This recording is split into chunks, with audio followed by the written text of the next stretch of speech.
Mr. President, Your Majesties, heads of state and government, ministers and heads of delegation, ladies and gentlemen. Mr. President, at the start of my remarks, I would like to extend my warm congratulations to you on your outstanding election to the presidency of this 76th session of the General Assembly. I am delighted by the hope aroused by your vision as well.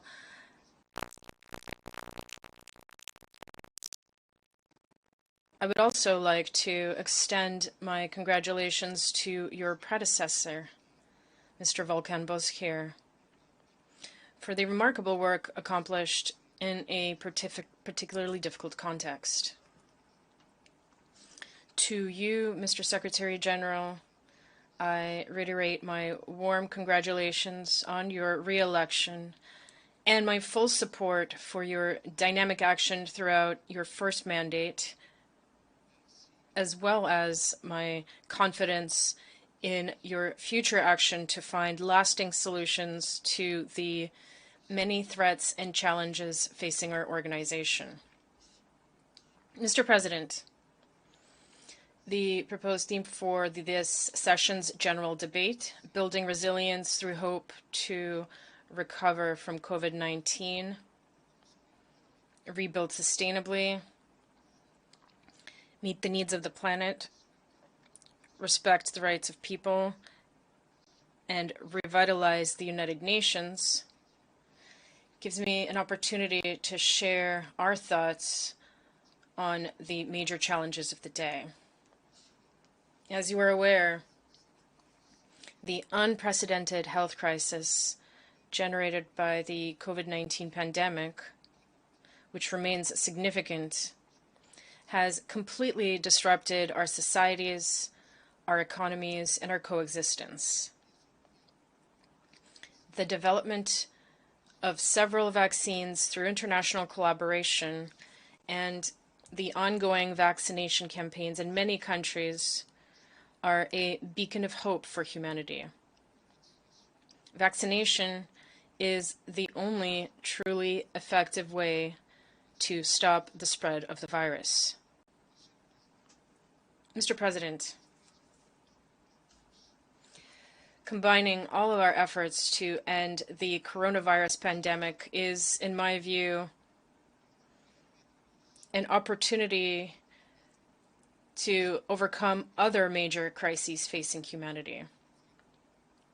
Indeed, COVID-19 has revealed the weaknesses and vulnerabilities of our economies, as well as those of our health systems, forcing us now to think differently about our development models so as to make them more resilient.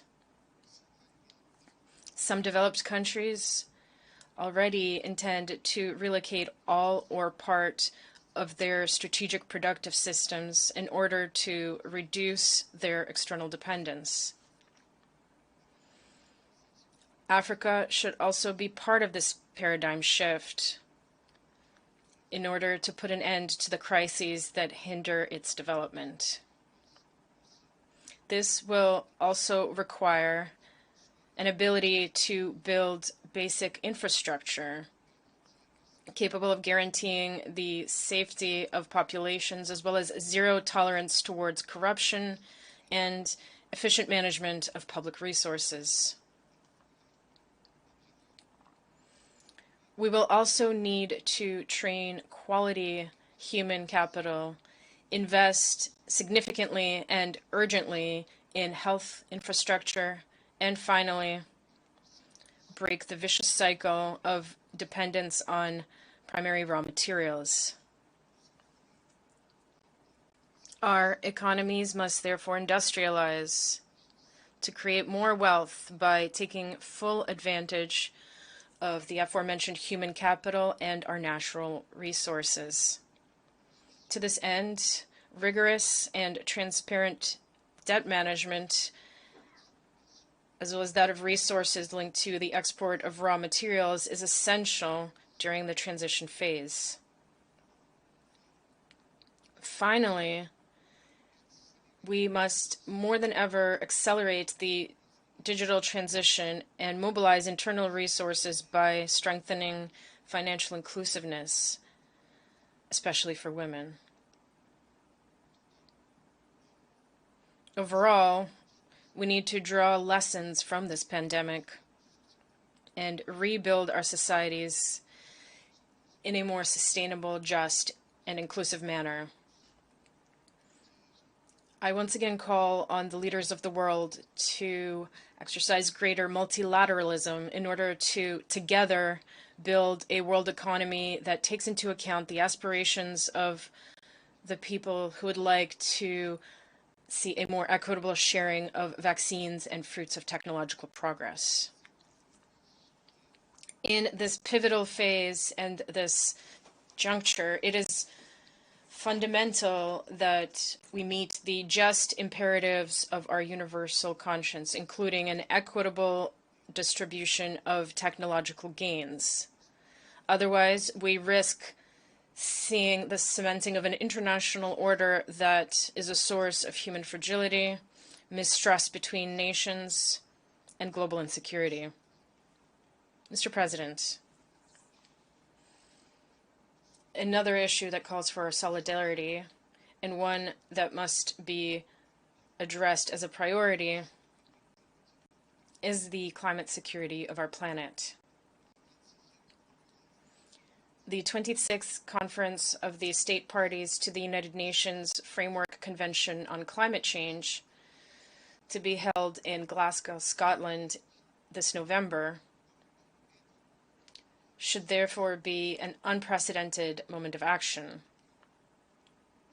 To recall, its objective is to halve greenhouse gas emissions and preserve biodiversity while promoting investments in green infrastructure in developing countries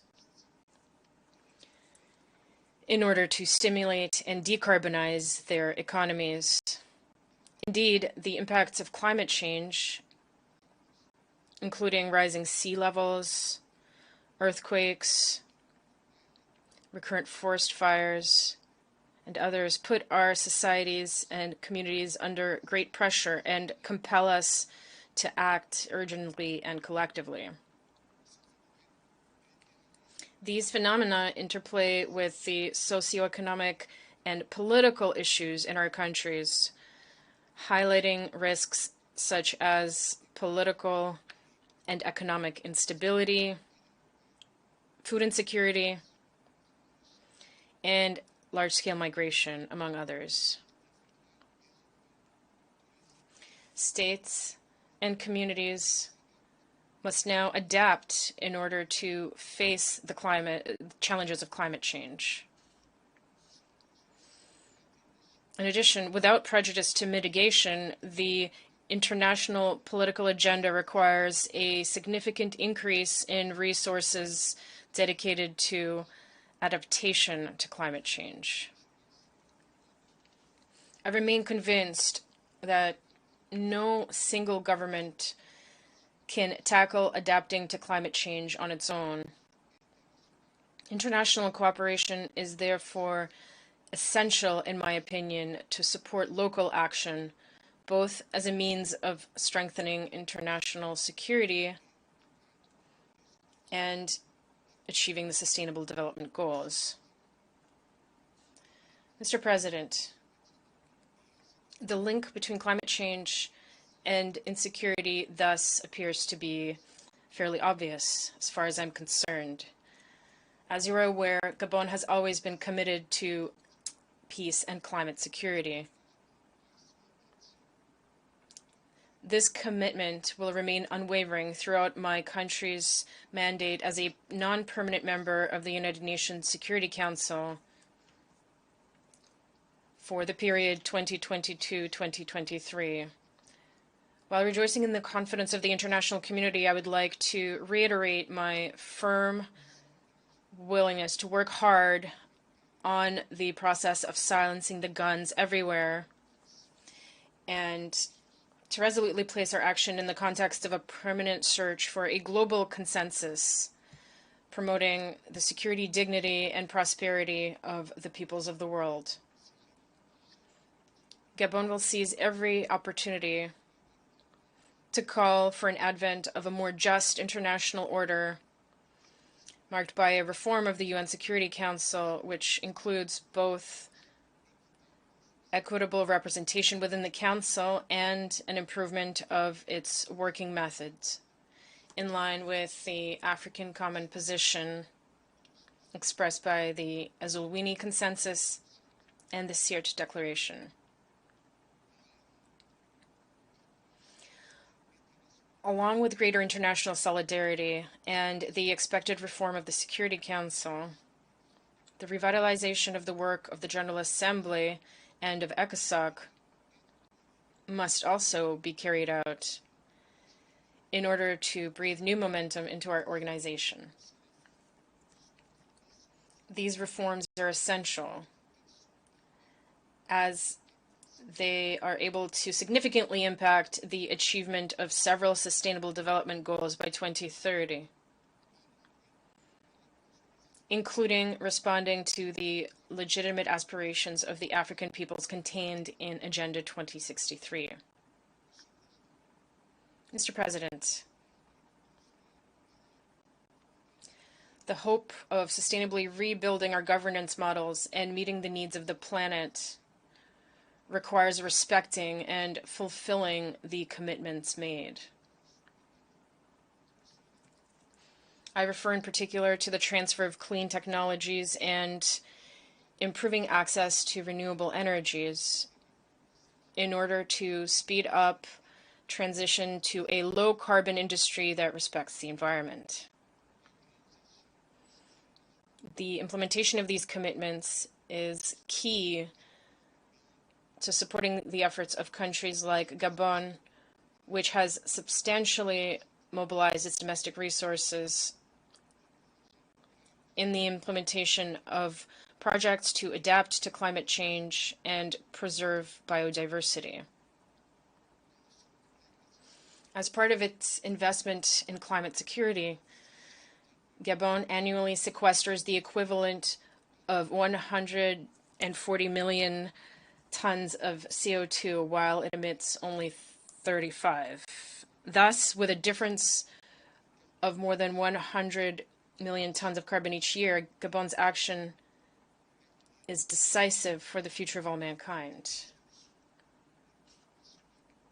The recognition of Ivindo National Park as a World Heritage Site, following the same for Lope Park, affirms the universal and exceptional value of our protected areas. I would like to take this opportunity to thank all of our partners and friends and all of those who, through their multifaceted support, are accompanying our efforts to conserve and sustainably manage our forests. Mr. President, like many oil-producing countries, Gabon has been hit hard by the impact of the drastic drop in commodity prices. This situation has led to a slowdown in our economic activity. In this context, I instructed the government to set up a transformation acceleration plan. This program aims to revive our economy by accelerating the transition to a post-oil paradigm and emphasizing new engines of growth whose potential could be increased. These include the mining, forestry, and agricultural sectors. In addition, Gabon is strengthening its energy capacity through the upcoming completion of new solar and hydroelectric power plants in order to give new impetus to its industrialization process. Beyond infrastructure development, the intended effect of the implementation of this recovery plan is to ensure fiscal adjustment and promote the private sector as levers for diversification and transformation of our national economy. In the education sector, the government is continuing to mobilize significant resources in order to optimize the education system and bring it into alignment with the demands and the real needs of the labor market. Mr. President, inclusion is another major concern in the policies of my country. This is the thrust of the equal opportunity policy that I have promoted in favor of more equitable development, with particular focus on the empowerment of women and young people, while ensuring that no one be left behind. Regarding the issue of parity, Gabon is one of the countries in Africa where women are the most present and represented in public life. The Prime Minister, the President of the Senate, President of the Constitutional Court, Mayor of Libreville, governors, among others, all of these positions, among the most prestigious in the Republic, are held in my country by women, in whom I reiterate my full confidence. It is my first firm conviction that in a globalized and competitive world, gender parity is a matter of social justice, equality, equity, and efficiency. Indeed, a country must be able to identify its talents and its skills, to leverage them, and to promote them without any gender distinction. Mr. President, development cannot be sustainable without peace and stability. Yet, unfortunately, peace continues to be threatened in many parts of the world. The price of instability caused by terrorism or armed groups is particularly heavy for many African countries, which are forced to devote substantial resources to these phenomena that are sustained, among other things, by the illicit trade in small arms and light weapons and wildlife trafficking. A comprehensive, united approach appears essential to me in this fight that we wage against these sources of instability and fragility in a number of regions of Africa. We must realize that any threat against one nation constitutes a threat against all. Mr. President, Gabon remains resolutely engaged within the United Nations, as it has always been, in the promotion of stability and peace on the continental level, in Central Africa, and particularly in the Central African Republic. Security sector reform should be supported in the Central African Republic in order to enable the country to equip itself with national defense and security forces with appropriate human, material, and logistical resources. The goal is to allow for the force's strategic deployment throughout the entire territory of the country in order to restore state authority, ensure the security of people and property, and promote the returns of displaced IDPs and refugees. All this will inevitably contribute to the gradual disengagement of foreign forces operating in the CAR on the basis of bilateral or multilateral agreements. It is also essential to continue operationalizing national institutions in order to contribute significantly to guaranteeing the non-repetition of serious violations of human rights and international humanitarian law in this country. The efforts of the Central African authorities to strengthen social cohesion and the economic recovery of the country should also be supported in order to consolidate gains and guarantee lasting security.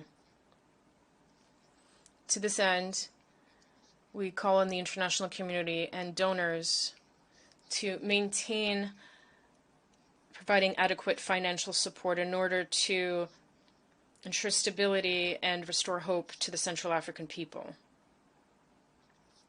Mr. President, building a better world will always be a shifting target as long as a number of peoples remain subject to unfair sanctions. I would therefore like to reiterate a solemn appeal for the total lifting of the embargo, which has been severely affecting the Cuban government and people for several decades. In conclusion, it is my pleasure to reaffirm Gabon's commitment to multilateralism and greater international solidarity, which remain, and I am convinced of this, our most secure assets for building a more resilient organization, one that is able to cope effectively with the challenges and threats facing humanity. Thank you.